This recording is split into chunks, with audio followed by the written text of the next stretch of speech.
Pag patay ka na, walang pangalawang buhay, inuutulan kayo ng mga religious leaders using your stupid Bible.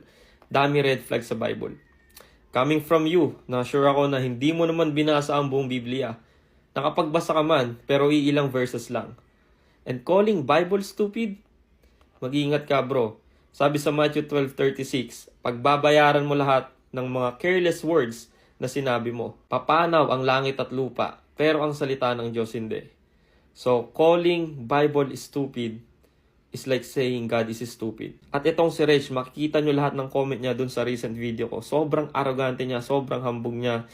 Sobrang mararamdaman mo yung hatred sa puso niya. Kahit na nasa kabilang screen ako ng phone, ramdam na ramdam ko yung hatred, yung pagka-proud niya sa sarili niya.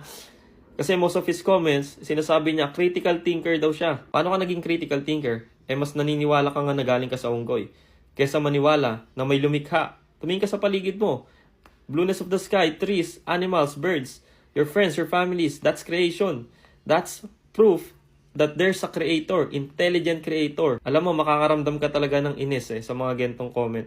Pero lamang na lamang yung awa. Maawa ka talaga sa mga gentong klaseng tao. Kasi tinitigasan nila yung puso nila.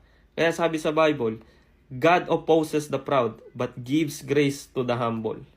So, kung very arrogant ka, hindi i-reveal ng Diyos ang sarili niya sa'yo. Kailangan mo magpakumbaba. Alam nyo, mahirap talaga But it gives fire to me na gumawa ng video about God, about Word of God, about the Gospel, para ma-reach pa yung mga gentong klaseng tao, yung mga gento pa mag-isip, na tinitigasan ng puso nila, na bulag pa sa katotohanan. So, please pray for them.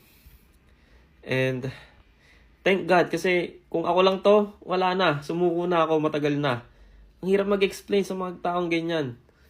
But thank you Lord dahil binibigyan mo ako ng patience, ng courage, ng strength araw-araw to deal with this kind of people.